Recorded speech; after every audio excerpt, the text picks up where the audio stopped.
Tania depression के कारण घर छोड़कर नहीं गई है। वो रजत के खराब व्यवहार की वजह से उसको छोड़कर भागी है।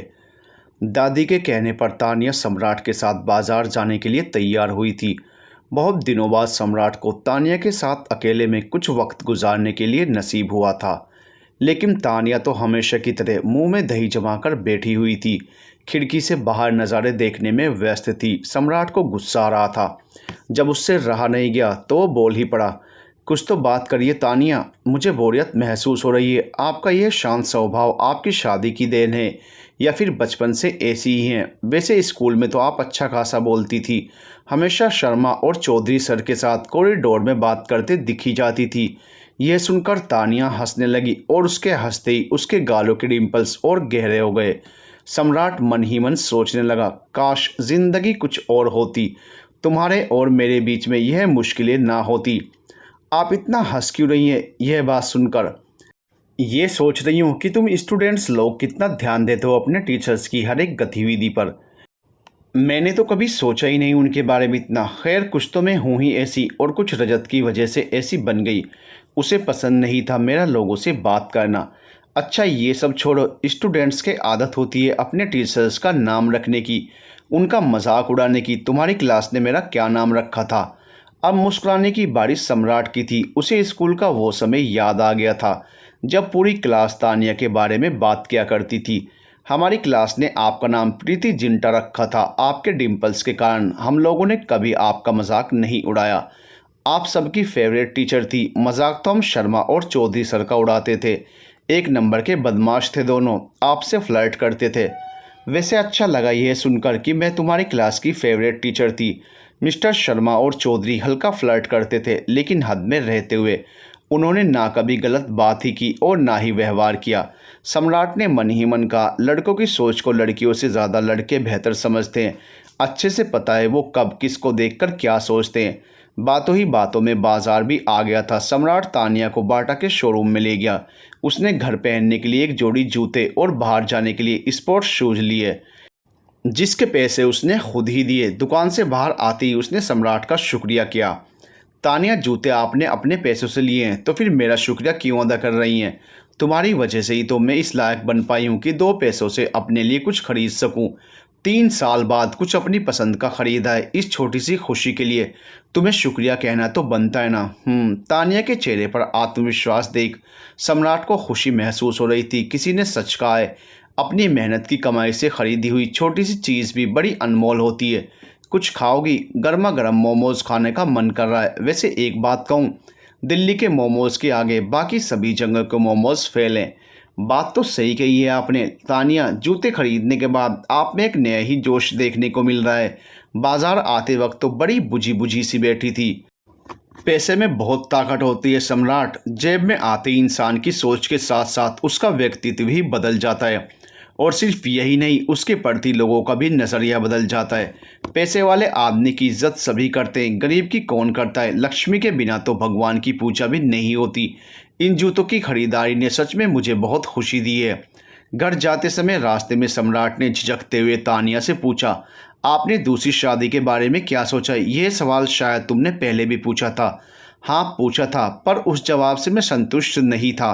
पूरी ज़िंदगी अकेले नहीं काटी जा सकती। अगर बच्चा होता तो आप बच्चे के सारे ज़िंदगी गुजार भी लेती, लेकिन यूं अकेले गुजारना आसान नहीं है।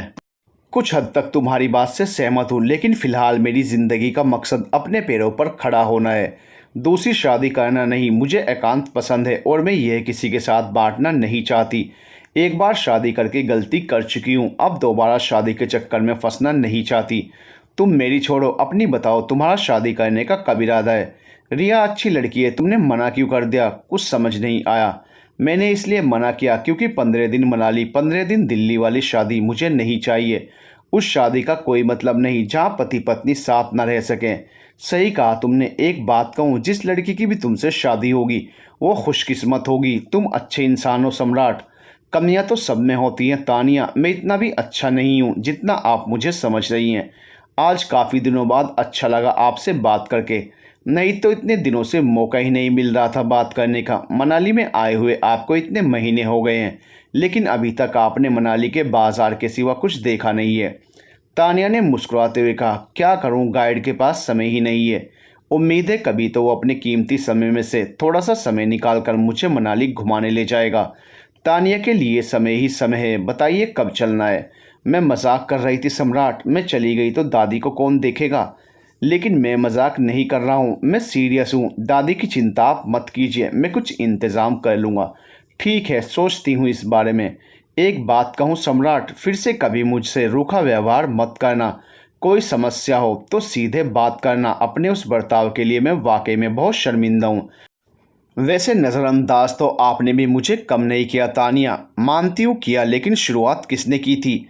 मैंने आपको कितनी बार सॉरी कहा, पर आपने अभी तक एक बार भी सॉरी नहीं कहा। कहूँगी भी नहीं, बड़ी हूँ तुमसे उम्र में, और बड़े छोटों को सॉरी नहीं कहते।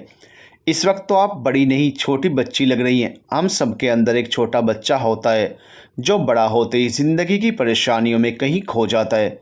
मैं अब खुद को खोना नहीं चाहती सम्राट, मैं जीना चाहती हूँ। आप जो चाहेंगी वैसा ही होगा तानिया। अब आपको अपनी मर्ज़ी से ज़िंदगी जीने से कोई नहीं रोक सकता। घर आ चुका था, तानिया सामान लेकर सीधा दादी के कमरे में चली गई।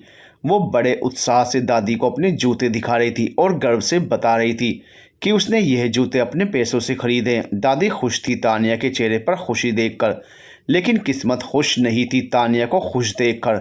सुबह से सम्राट ने एक बार भी अपना फ़ोन नहीं देखा था। उसने जेब से फ़ोन देखने के लिए निकाला तो देखा रोहन की 10 मिस्ड कॉल थी, जिसे देखकर वो हैरान रह गया। उसने कमरे में जाकर रोहन को फ़ोन लगाया, जिसे रोहन ने घंटी बजते ही उठा लिया। 10 मिस्ड कॉल्स, बात क्या है रोहन। एक फ़ोटो भेजा है तुझे, उसे देखकर तू बता कि आखिर बात क्या है। सम्राट ने जैसे ही फ़ोटो खोलकर देखी, उसके चेहरे पर चिंता की रेखाएं गहराने लगी। अखबार का स्क्रीनशॉट था जिसमें तानिया की तस्वीर के साथ संदेश लिखा हुआ था, मैं तुमसे बहुत प्यार करता हूँ तानिया, तुम जहाँ भी हो लौट आओ। मेरी पत्नी तानिया रजत कुमार एक मानसिक रोगी है। अपनी दिमागी समस्या के चलते वो घर छोड़कर चली गई है। किसी भी व्यक्ति को तानिया मिले तो कृपया नीचे दिए गए नंबर पर सूचना दें। सम्राट गुस्से से तानिया की तस्वीर वाले मैसेज को देख रहा था और मन ही मन रजत को कोस रहा था।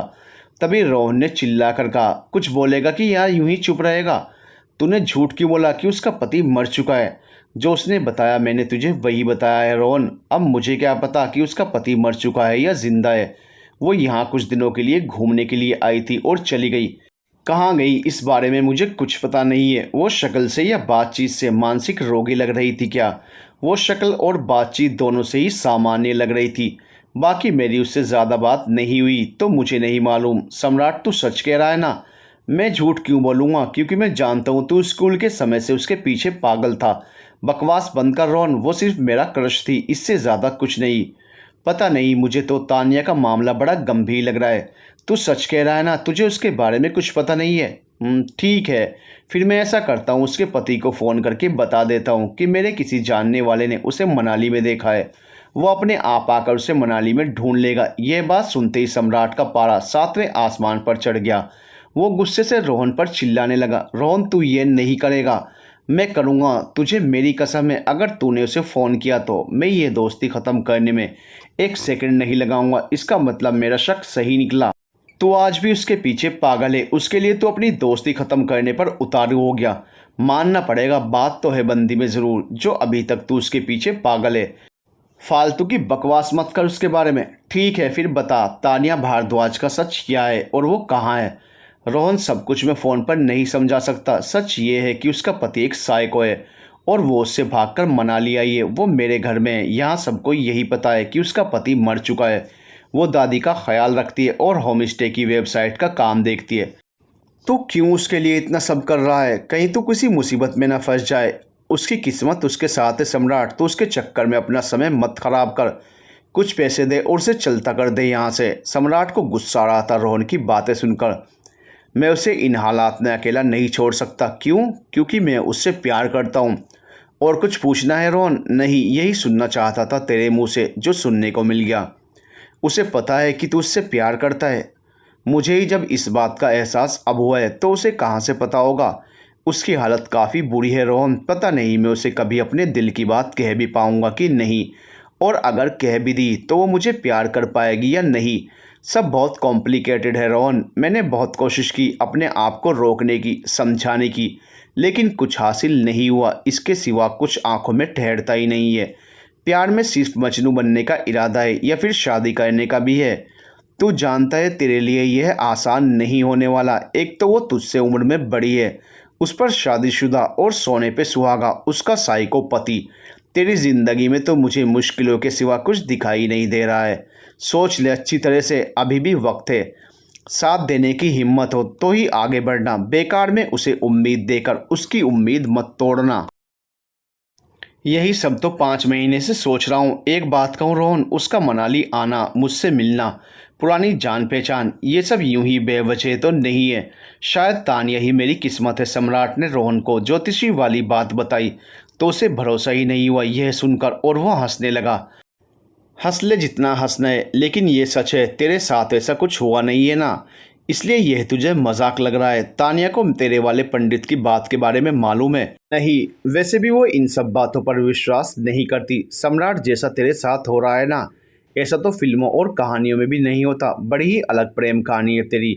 मजाक छोड़, मैं बस इतना चाहता हूँ कि तू तानिया के बारे में किसी को भी कुछ नहीं बताएगा, अपनी गर्लफ्रेंड को भी नहीं। इतना पागल नहीं हूँ मैं जितना तू मुझे समझता है।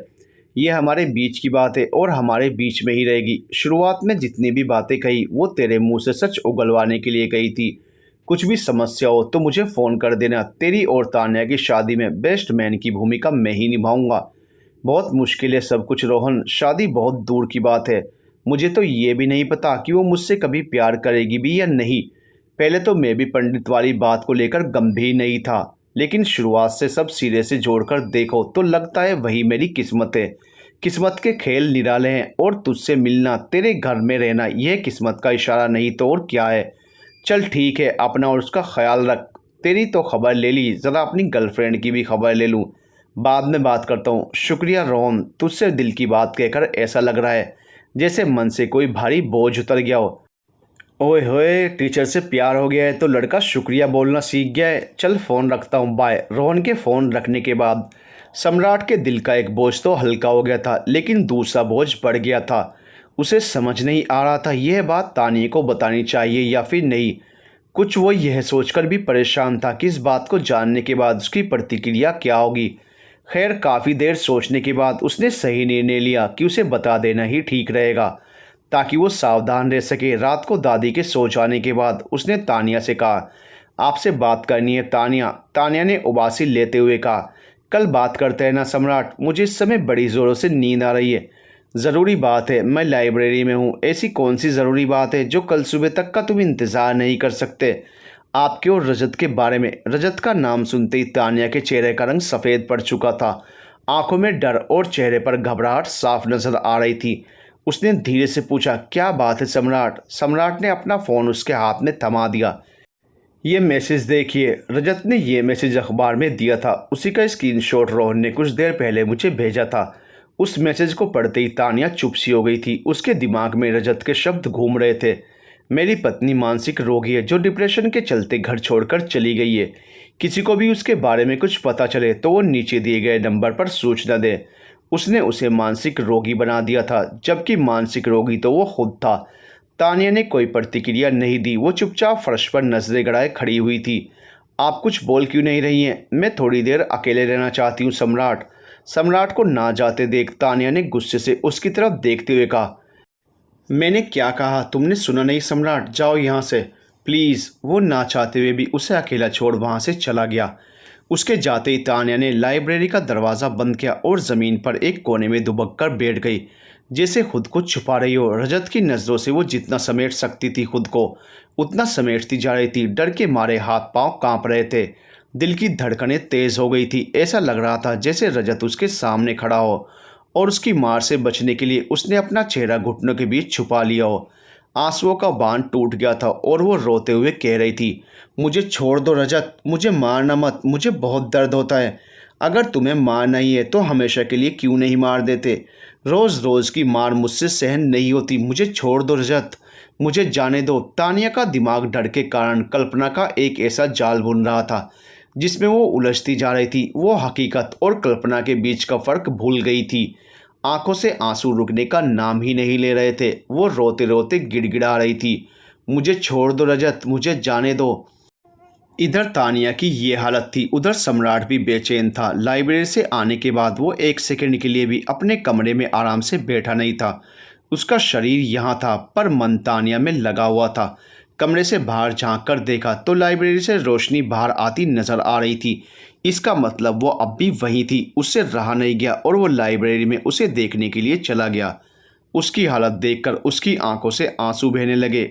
वो लाइब्रेरी के कोने में सिकुड़ कर लेटी हुई थी और रो रही थी। उसके रोने की आवाज़ से सम्राट का दिल भारी हो गया। वो तानिया के पास जाकर नीचे बैठ गया। जैसे ही उसने उसके बालों को सहलाने के लिए हाथ बढ़ाया, वो चीख उठी, मुझे मत मारो रजत, मुझे दर्द होता है। सम्राट ने उसे अपने सीने से लगा लिया। तानिया, मैं हूँ सम्राट, मेरी तरफ देखो, यहाँ रजत कहीं नहीं है। तुम मेरे घर में हो, बिल्कुल सुरक्षित। आंखें खोलो तानिया, देखो मेरी तरफ। तानिया ने धीरे से आंखें खोली और उसकी तरफ हैरानी से देखने लगी, जैसे विश्वास करने की कोशिश कर रही हो कि उसके सामने सम्राट है, रजत नहीं। इससे पहले कि सम्राट कुछ और कहता, तानिया की आंखें बंद हो गई। उसका शरीर अब भी कांप रहा था। सम्राट ने उसे गोद में उठाया और उसके पुराने वाले कमरे में ले जाकर बिस्तर पर लेटा दिया। अलमारी से कंबल निकालकर उसे ओढ़ा दिया था। गीले रुमाल से उसका चेहरा पोंछते ही वो होश में आने लगी। होश में आते ही वो उठकर बैठ गई। सम्राट ने उसे पानी दिया पीने के लिए, जिसे वो एक ही सांस में पी गई। तानिया उठकर जाने लगी। कहाँ जा रही हैं आप? अपने कमरे में थोड़ी देर आराम कर लीजिए, फिर चली जाइएगा। बेकार में चक्कर खाकर गिर गई तो कौन संभालेगा? नहीं, मैं ठीक हूँ, मैं चली जाऊँगी। तानिया अभी भी सम्राट से नज़रें मिलाकर बात नहीं कर रही थी। तानिया, चुपचाप लेट जाइए, फिर जिद मत कीजिए। तानिया चुपचाप कंबल ओढ़कर लेट गई और सम्राट उसके पास ही कुर्सी पर बैठ गया। कहने के लिए कुछ भी नहीं था दोनों के पास। आंखें बंद करके सम्राट लाइब्रेरी में घटे घटनाक्रम को याद कर रहा था। तानिया का टूटकर बिखरना और उसका उसे संभाल लेना, उसे पहली बार तुम कहकर पुकारना, उस एक पल की वजह से दोनों के बीच के रिश्ते का समीकरण बदल सा गया था। वो तानिया की तरफ एक कदम और बढ़ गया था। उसके सीने से लगाते ही मन में जितने भी संशय थे तानिया के प्रति, अपनी भावनाओं को लेकर, वो सब मिट गए थे। वो समझ चुका था इस मोड़ से अब वापस लौटना संभव नहीं है। तानिया के बिना सम्राट नहीं है। कुर्सी पर बैठे बैठे सम्राट की आंख लग गई। कुछ ही देर बाद उसे सोता हुआ देख तानिया नीचे अपने कमरे में चली गई। सम्राट सुबह देर से उठा और तानिया को रात भर नींद आई ही नहीं। उसकी आंखों के नीचे पड़े काले गहरे, सूजी हुई आंखें, मुरझाया हुआ चेहरा दादी को परेशान कर रहा था। क्या हुआ तानिया, तबीयत ठीक नहीं है क्या? कल रात से माइग्रेन का दर्द हो रहा है और थोड़ा बुखार सा भी लग रहा है। दवाई नहीं ली? ख़त्म हो गई है, मंगवानी है। ऐसा कर, तू कमरे में जाकर आराम कर, थोड़ी देर सो जाएगी तो बेहतर महसूस करेगी। जी दादी। नीचे आने के बाद सम्राट की आंखें तानिया को तलाश रही थी। दादी के कमरे में उनसे मिलने गया तो उसे उसकी ख़राब तबीयत के बारे में पता चला। उसे देखने के बहाने वो उससे मिलने उसके कमरे में चला गया। वो सोई नहीं थी, जाग रही थी। तबीयत कैसी है? ठीक हूँ, सॉरी कल रात के मेरे व्यवहार के लिए, बहुत परेशान कर दिया है मैंने तुम्हें। मैं यहाँ से जल्दी ही चली जाऊँगी। आप कहीं नहीं जाएंगी तानिया, दादी को आपसे लगाव हो गया है, उन्हें आपकी ज़रूरत है। जब से आपने उनकी देखभाल करना शुरू किया है तब से उनकी तबीयत में काफ़ी सुधार हुआ है। पैसे की चिंता आप मत करिए, मैं आपकी तनख्वाह दुगनी कर दूंगा। बात पैसे या नौकरी की नहीं है। मैं नहीं चाहती मेरी वजह से तुम्हें कोई भी नुकसान पहुंचे। रजत किसी भी हद तक गिर सकता है, आप उसकी चिंता मत कीजिए, मैं वो सब संभाल लूँगा। तुम समझते क्यों नहीं हो सम्राट? ठीक है, जाना है तो जाइए, लेकिन कहाँ जाएंगी बताइए मुझे। मनाली के हर कोने में आपको दिल्ली से आए टूरिस्ट दिखेंगे। किसी ने गलती से आपको पहचान लिया और रजत को बता दिया तो क्या करेंगी आप? उस आदमी के पीछे अपने आंसू, अपनी नींद गंवाने की ज़रूरत नहीं है। थोड़ी देर सो जाइए, शाम को मिलते हैं, मुझे काम से बाहर जाना है। सम्राट की बात गलत नहीं थी, लेकिन जिसने उसके लिए इतना कुछ किया हो वो उसे मुश्किल में कैसे डाल सकती है। शाम को जब सम्राट घर आया तो तानिया घर पर नहीं थी। दादी से पूछा तो उन्होंने कहा कि वो लाइब्रेरी में है, लेकिन वो वहाँ भी नहीं थी। ना वो कमरे में थी, ना ही लाइब्रेरी में। उसका फ़ोन बंद आ रहा था। सम्राट उसे बाहर ढूंढने जा ही रहा था, तभी सामने से आभा दीदी आती हुई दिख गई। उसने दीदी से पूछा तानिया के बारे में। उन्होंने कहा कि वो जंगल की तरफ गई है सैर करने के लिए। इतनी ठंड में शाम को जंगल की तरफ सैर करने के लिए जाने का कोई मतलब नहीं था। सम्राट का दिल किसी अनहोनी की आशंका से घबराने लगा। वो तेज कदमों से जंगल की ओर बढ़ गया। तान्या जंगल में पत्थर पर बैठी हुई जोर जोर से रोते हुए चीख रही थी। मुझे तुमसे नफरत है रजत, तुमने मेरी जिंदगी नरक बनाकर रख दिए। इतना तो मैं समझ चुकी हूँ कि मेरे जीते जी मुझे तुमसे इस जन्म में तो मुक्ति नहीं मिल सकती। तुमसे मुक्ति मुझे मरने के बाद ही मिलेगी। तानिया जितना भी बुरा बोल सकती थी रजत के बारे में उतना बोल रही थी। ऐसा लग रहा था जैसे बरसों से दबे जज्बातों को वो अपने सीने से बाहर निकाल रही हो। वो बस रोए जा रही थी और उसे कोसे जा रही थी। अचानक से वो गुस्से से उठी और खाई की तरफ चल दी। कदम बढ़ाने ही वाली थी कूदने के लिए कि सम्राट ने उसे तेजी से अपनी ओर खींच लिया। पागल हो गई हो क्या? ये क्या करने जा रही थी? आत्महत्या किसी समस्या का हल नहीं है तानिया, उसने सम्राट से खुद को अलग करते हुए कहा। जानती हूँ आत्महत्या किसी समस्या का हल नहीं है, लेकिन मेरे पास इसके सिवा और कोई विकल्प नहीं है। अगर रजत को मेरे बारे में पता चल गया तो वह मुझे ज़बरदस्ती अपने साथ दिल्ली ले जाएगा और फिर वो मेरा वो हाल करेगा जिसके बारे में सोचकर मेरी रूह तक कांप जाती है। तानिया इस वक्त होश में नहीं थी। वो अपनी ही रो में बोले जा रही थी। वो मुझे नहीं छोड़ेगा सम्राट, वो मुझे जान से मार देता ना तो मैं खुशी खुशी मर जाती, लेकिन वो मुझे मारेगा नहीं, ना मरने देगा। वो रोज़ मुझे मारेगा और फिर मेरे साथ ज़बरदस्ती। सर्दियों के दिन थे। हम लोग शाम को 7 बजे करीब सब्जी लेने गए थे। उस सब्जी वाले से मैं अधिकतर सब्जी लेती थी, इस कारण सामान्य बातचीत हो जाती थी। काफ़ी दिनों से बाजार जाना नहीं हुआ था, इसलिए उस भैया ने ऐसे ही पूछ लिया, इतने दिन हो गए भाभी, आप सब्जी लेने क्यों नहीं आए? तबीयत तो ठीक है ना? मैंने मुस्कुराते हुए कहा, हाँ भैया सब ठीक है। उस वक्त रजत ने कोई प्रतिक्रिया नहीं दी। हम लोग सब्जी लेकर घर वापस आ गए और घर आते ही रजत ने मुझ पर चिल्लाना शुरू कर दिया और मेरा नाम उस सब्जी वाले के साथ जोड़ने लगा। हमारे बीच में लड़ाई इतनी बढ़ गई कि जब उसने मुझ पर हाथ उठाने की कोशिश की तो मैंने उसे परे धकेल दिया। पुरुष होने के नाते उसमें मुझसे दुगनी ताकत थी जिसका सामना करने में मैं असमर्थ थी। उसने मुझे बाथरूम में बंद कर दिया, नंगे पांव, बिना स्वेटर के। मुझे 2 घंटे हो गए थे खड़े हुए, शरीर ठंड के मारे कांपने लगा था, दांत किटकिटाने लगे थे। मैं रोते हुए पता नहीं उससे अपनी किस गलती की माफ़ी मांग रही थी। आखिरकार उसको मुझ पर दया आ ही गई और उसने दरवाज़ा खोल दिया। पर मेरी सज़ा यहीं ख़त्म नहीं हुई। वो मेरे ठंडे पड़े शरीर को ज़बरदस्ती गर्म करने की कोशिश करने लगा। ना जाने ऐसी कितनी रातें मैंने उसके साथ गुजारी हैं। मुझ में हिम्मत नहीं है सम्राट उसकी मार सहने की, खुद का बलात्कार चुपचाप होते देखने की। मैं थक चुकी हूँ। ज़िंदगी इतनी दर्दनाक भी हो सकती है, ऐसा सम्राट ने कभी सोचा नहीं था। उसके पास उसे सांत्वना देने के लिए भी कोई शब्द नहीं थे। तानिया अभी भी बड़बड़ाए जा रही थी। काफ़ी देर तक जब वो चुप नहीं हुई तो सम्राट ने उसे झंझोड़ते हुए ज़ोर से कहा, तानिया तुम ऐसे हार नहीं मान सकती। वो तुम्हें यहाँ से ज़बरदस्ती नहीं ले जा सकता। पहली बात तो ये उसे पता नहीं है कि तुम मनाली में हो।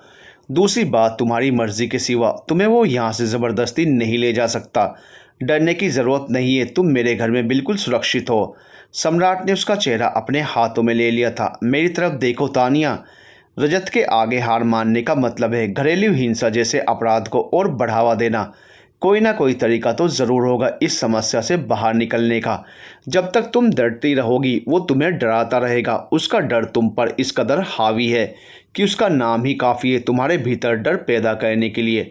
वो यहाँ उपस्थित नहीं है, लेकिन फिर भी तुम उसके खौफ में जी रही हो। अब तुम अकेली नहीं हो, मैं हूँ तुम्हारे साथ। हम मिलकर रजत नाम की समस्या को जड़ से उखाड़ फेंकेंगे। शांत हो जाओ, कुछ बुरा नहीं होगा तुम्हारे साथ। तानिया सम्राट के सीने से लगकर रो रही थी। कुछ देर बाद जब उसे इस बात का एहसास हुआ तो वो उसे सॉरी कहते हुए उससे अलग हो गई। सॉरी कहने की ज़रूरत नहीं है, इसमें कुछ गलत नहीं है। एक दोस्त बस दूसरे दोस्त को भावनात्मक तौर पर संभाल रहा था। सम्राट के समझाने पर तानिया शांत हो गई। चलो घर चलते हैं, देर हो गई है। दादी के सामने जाने से पहले अपना हुलिया ठीक कर लेना और आगे से कहीं भी अकेले जाने की ज़रूरत नहीं है, जंगल भी नहीं। तुम मुझसे तुम कहकर क्यों बात कर रहे हो? दोस्तों में तुम ज़्यादा सहज लगता है। आप कहने से एक फासला सा महसूस होता है बीच में। तुम मेरे लिए इतना सब कुछ क्यों कर रहे हो? पुरानी जान पहचान और दोस्ती के नाते सिर्फ यही वजह है? तुम्हें लगता है क्या कोई दूसरी वजह हो सकती है? नहीं, घर आ गए, तुम चलो, मैं थोड़ी देर में आता हूँ। इस घटना के बाद से सम्राट और तानिया के रिश्ते का समीकरण बदल गया था। सम्राट की बात उसके कानों में गूंज रही थी कि वो अब अकेली नहीं है। वो उसके साथ है। मन का एक कोना सवाल कर रहा था, जिन माता पिता ने उसे पाल पोस कर बड़ा किया, जब उन्होंने उसका साथ छोड़ दिया तो फिर सम्राट उसके लिए इतना कुछ क्यों कर रहा है? क्या कोई सिर्फ दोस्ती और पुरानी पहचान की वजह से किसी के लिए इतना कर सकता है? कहीं सम्राट को उससे प्यार तो नहीं हो गया? नहीं नहीं, यह नामुमकिन है। फिर मन के दूसरे कोने ने कहा, कहीं सम्राट सहानुभूति जताकर मदद करने के बहाने उसकी खराब परिस्थिति का फ़ायदा तो नहीं उठाना चाहता? तानिया इतना सब कुछ बीते 3 सालों में देख चुकी थी कि उसका रिश्तों और अच्छाई से भरोसा उठ चुका था। ना चाहते हुए भी वो सम्राट के इरादों पर शक करने लगी थी। उसने फैसला किया कि वो उससे दूरी बनाकर रहेगी, काम के अलावा कोई और बात नहीं करेगी। इधर सम्राट ने एक और कदम तानिया की तरफ बढ़ाया था और तानिया ने अपने कदम पीछे कर लिए थे। न जाने किस्मत ने क्या लिखा था सम्राट और तानिया की प्रेम कहानी में। मुश्किलों के सिवा कुछ नहीं था। उस दिन के बाद से तानिया फिर से सम्राट को नज़रअंदाज करने लगी थी।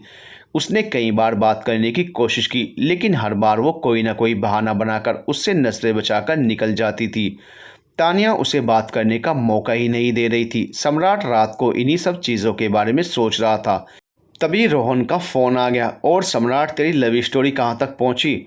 शुरू होती तो कहीं पहुँचती ना। रजत के मैसेज वाली बात से वो इतना डर गई थी कि आत्महत्या करने पर उतारी हो गई थी। बस किसी तरह समझा बुझाकर उसे शांत किया। फिलहाल वो ठीक है, लेकिन मुझसे बात नहीं कर रही है। समझ नहीं आ रहा यार, चल क्या रहा है मेरी ज़िंदगी में। बुरा मत मानियो, वैसे एक तरह से अच्छा ही है वो तुझसे बात नहीं कर रही है। तेरे पास अभी भी समय है सोचने का। दिल से नहीं, दिमाग से सोच। वो 7 साल बड़ी है तुझसे उम्र में। जाहिर सी बात है उसके चेहरे पर झुर्रियाँ तुझसे पहले पड़ेंगी। कहीं ऐसा ना हो तू जोश जोश में प्यार में कूद जाए और फिर तुझसे ना सहते बने और ना ही उगलते। अब उम्र को लेकर तू हिंदी फिल्म हीरो हीरोइन के उदाहरण मत देना। वो बड़े लोग हैं, शादी और तलाक उनके लिए आम बात है, पर हम जैसे मध्यम वर्गीय लोगों के लिए नहीं। ज्ञान देने के लिए शुक्रिया, और कुछ ज्ञान देना बाकी हो तो वो भी दे दे। अभी तेरी जानकारी के लिए बता दूं, वो देखने में मुझसे छोटी लगती है रोहन। मैं तानिया से प्यार करता हूँ यार, तू समझता क्यों नहीं है? तानिया के सिवा आज तक मुझे कोई भी लड़की इतनी अच्छी नहीं लगी कि मैं उससे शादी करने के बारे में सोचता, और उसे देखकर मन करता है शादी करो, बच्चे पैदा करो और आराम से पहाड़ों में ज़िंदगी बिताओ रोहन। वो मुझे हमेशा के लिए चाहिए। एक फ़ोटो भेजी है तुझे, देखकर बता कौन बड़ा लग रहा है फ़ोटो में। रोहन तानिया की फ़ोटो देखकर हैरान हो गया। स्कूल वाली तानिया और अब वाली तानिया में बहुत ज़्यादा फ़र्क नहीं दिख रहा था। बात तो तू सही कह रहा है सम्राट, देखने में तो तू ही बड़ा लग रहा है उससे। देख, मैं तुझे बार बार सारी बातें इसलिए समझा रहा हूँ कि ताकि तू फैसला सोच समझ कर ले सके। मुझे तुझसे ज़्यादा उसकी चिंता है। वो पहले से ही चोट खाई हुई है। ऐसा ना हो तू उसे उम्मीद देकर बाद में उसकी उम्मीद तोड़ दे। रोहन, मैं फ़ैसला ले चुका हूँ, जो होगा देखा जाएगा। खैर, मेरा फ़ैसला लेने से क्या होगा? वो तो मुझे नज़रअंदाज कर रही है आजकल, ठीक से बात भी नहीं कर रही है। अब प्यार क्या है तो भुगत। हर मामले में पहल तुझे ही करनी होगी। वो तो करने से रही। तानिया भारद्वाज से प्यार और शादी दोनों ही बड़े मुश्किल काम हैं। वो आसानी से तुझ पर फिदा होने वाली नहीं है। बहुत मेहनत है इस लव स्टोरी में भाई।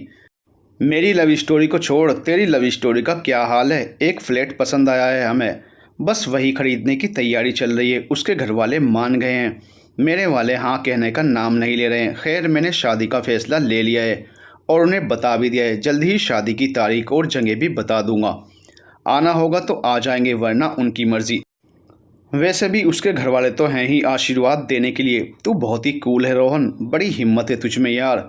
इनके धर्म और जाति के चक्कर में पड़कर मैं अपनी ज़िंदगी क्यों ख़राब करूं?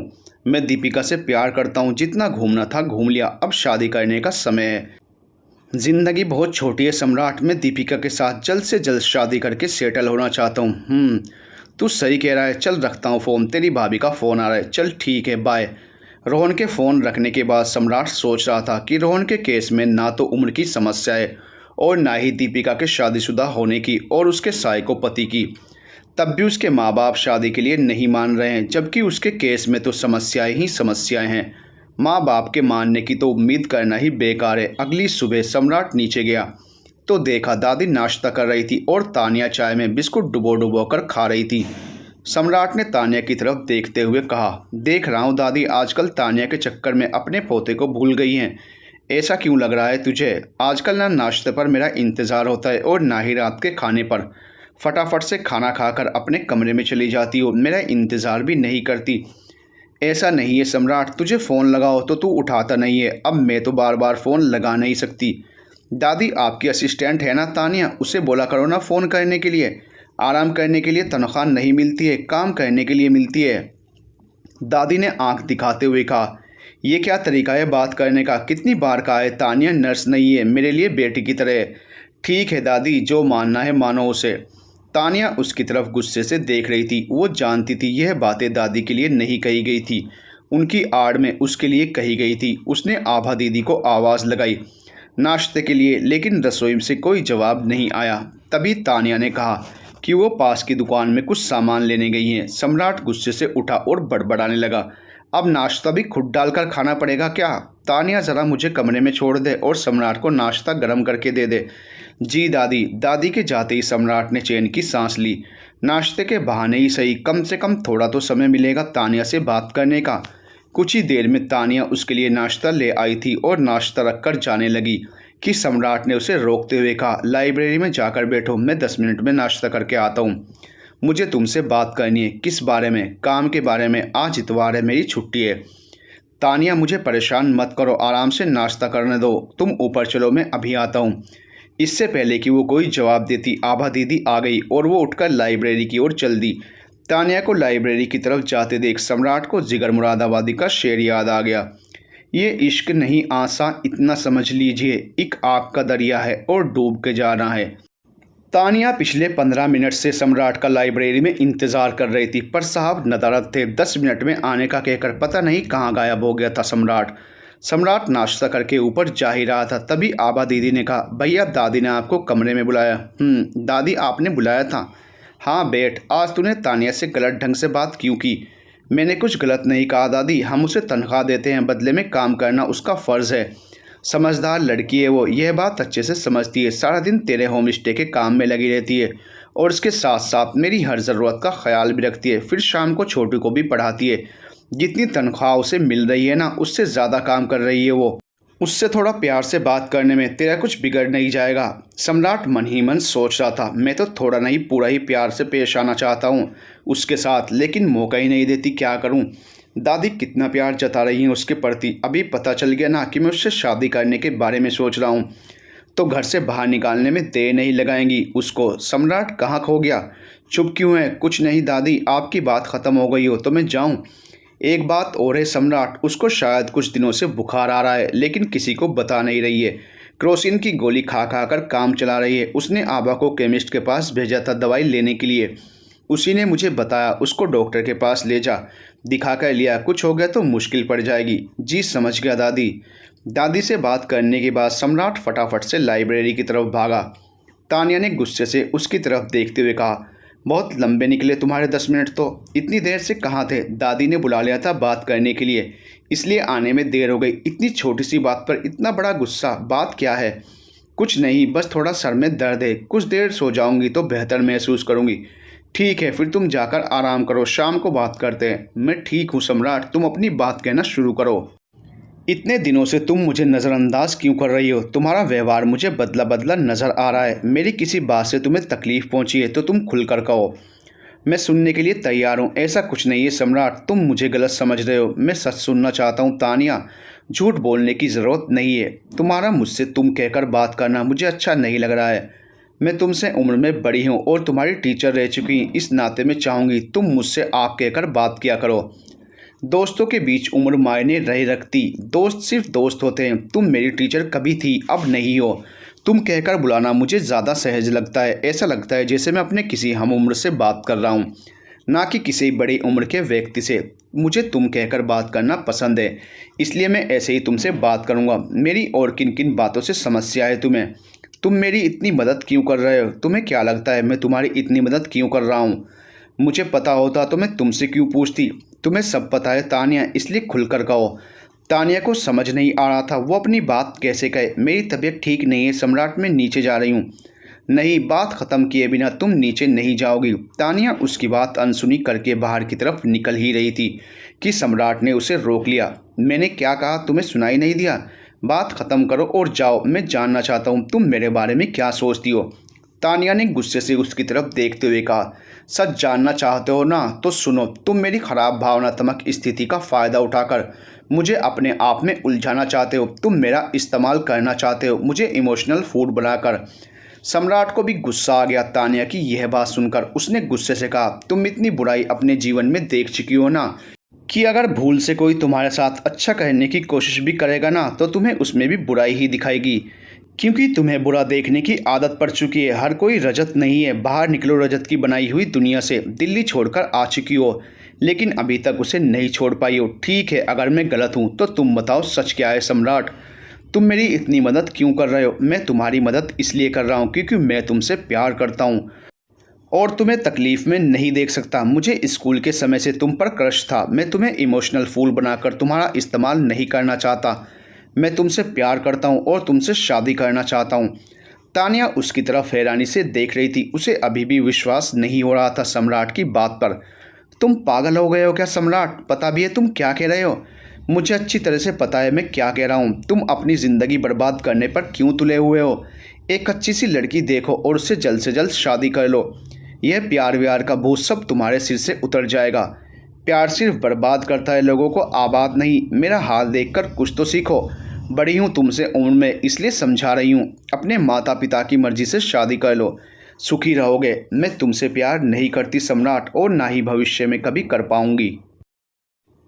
अपनी ज़िंदगी के बारे में गंभीरता से सोचो सम्राट। सम्राट ने मुस्कुराते हुए कहा, यह अच्छी बात है कि तुम्हें अपने आप पर इतना भरोसा है, लेकिन मुझे तुम्हारी इस बात पर ज़रा भी भरोसा नहीं है। मान लो अगर तुम्हें मुझसे प्यार हो गया तो क्या करोगी? यह नामुमकिन है सम्राट। तुम किसी गलतफहमी में मत रहो। मैंने कहा अगर हो गया तो क्या करोगी? वक्त का कुछ भरोसा नहीं है, कभी भी कुछ भी हो सकता है। अगर कभी ऐसा हो गया तो मैं उसी दिन तुमसे दूर चली जाऊंगी। मेरे साथ तुम्हारा कोई भविष्य नहीं है। अपनी वजह से मैं तुम्हारी ज़िंदगी बर्बाद नहीं होने दूंगी। जिस दिन मुझे तुम्हारी आंखों में खुद के लिए प्यार दिख गया ना तानिया, उस दिन मुझे अपने करीब आने से ना तो तुम रोक पाओगी और ना ही ये समाज। सम्राट की बातों ने तानिया के दिलो दिमाग को हिलाकर रख दिया था। वो कुछ कहने की स्थिति में नहीं थी। उसकी बातों ने उसे निशब्द कर दिया था। वो चुपचाप ज़मीन पर नजरें गड़ाए खड़ी थी। मेरी तरफ देखो तानिया, मैं तुम्हारे लिए क्या महसूस करता हूँ। यह मेरी निजी समस्या है, तुम्हें इससे कोई फ़र्क नहीं पड़ना चाहिए। अपने आप को भावनात्मक तौर पर मजबूत बनाने की कोशिश करो ताकि तुम्हें कोई भावनाओं के नाम पर बेवकूफ़ ना बना सके। मैं 16 साल का नहीं हूँ तानिया, 25 का हो चुका हूँ। इतना बड़ा होम स्टे अकेले संभालता हूँ। थोड़ी अकल तो मुझ में भी होगी ना। ये ज़रूरी नहीं जो तुम्हारे साथ हुआ है वो सबके साथ होगा। ये तो अच्छी बात है तुम मुझसे प्यार नहीं करती। अब तुम्हें मुझसे दोस्ती रखने में कोई समस्या नहीं होगी। मेरी भावनाओं की जिम्मेदारी मेरी है। तुम अपनी भावना का ख्याल रखो। मुझसे बड़ी हो उम्र में, थोड़ी तो परिपक्वता दिखाओ अपने व्यवहार में। मेरा तुम्हें प्यार करने का मतलब ये नहीं है कि तुम भी मुझसे प्यार करो। अब तो हमारे बीच की सारी बातें साफ हो गई हैं ना। हमारे बीच में की कोई और सवाल बाकी है? उम्मीद करता हूँ जैसे हम पहले एक दूसरे के साथ बात करते थे अब भी ठीक वैसे ही करेंगे। ठीक है सम्राट, बात ख़त्म हो गई तो मैं नीचे जाऊँ? एक मिनट रुको। सम्राट ने उसके माथे पर हाथ लगाकर देखा तो उसका माथा गर्म था। तुम्हें तो बुखार है तानिया। बुखार नहीं है, वैसे ही माथा गर्म होगा। बैठो, मैं अभी थर्मामीटर लेकर आता हूँ। सम्राट ने थर्मामीटर लगाकर देखा तो तानिया को 100 बुखार था। बुखार कब से आ रहा है तुम्हें? रजत वाली खबर के दिन से। तो बताया क्यों नहीं? ज़्यादा नहीं था इसलिए सोचा अपने आप ठीक हो जाएगा। आज इतवार है, क्लिनिक बंद होगा। अभी क्रोसिन खा लो, कल सुबह डॉक्टर के पास दिखाने ले चलूँगा। ज़रूरत नहीं है, मैं ठीक हूँ। दादी का हुक्म है। मुझे तो इस बारे में पता भी नहीं था। दादी ने सुबह अपने कमरे में यही बताने के लिए बुलाया था। जाओ तुम आराम कर लो, शाम को बात करते हैं। तानिया जाने लगी कि सम्राट ने फिर से रोक लिया। एक मिनट रुको। जब भी कोई तुमसे बात करे तो उसकी आंखों में देखकर बात क्या करो, नज़रें नीची करके नहीं।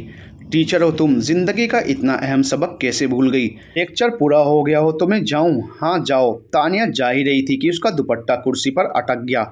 बिना पीछे मुड़े वो सम्राट पर गुस्सा करने लगी। अपनी हद में रहो सम्राट, मेरा दुपट्टा छोड़ो। ये सुनकर सम्राट जोर से हंसने लगा। तानिया मैडम, गुस्सा करने से पहले एक बार ज़रा पीछे मुड़कर तो देख लीजिए। उसने जैसे ही पीछे मुड़कर देखा तो उसकी आंखें शर्म से नीचे झुक गई। उसका दुपट्टा सम्राट के हाथ में नहीं, कुर्सी पर अटका हुआ था। उसने झट से अपना दुपट्टा कुर्सी से अलग किया और सॉरी कहते हुए नीचे भाग गई। तानिया से अपने दिल की बात कहने के बाद सम्राट काफ़ी हल्का महसूस कर रहा था। मानो सिर से एक भारी बोझ हट गया हो। वो तानिया की ना से बिल्कुल भी परेशान नहीं था। उसे विश्वास था तानिया एक दिन उससे प्यार ज़रूर करेगी और वही उसके जुड़वा बच्चों की माँ भी बनेगी।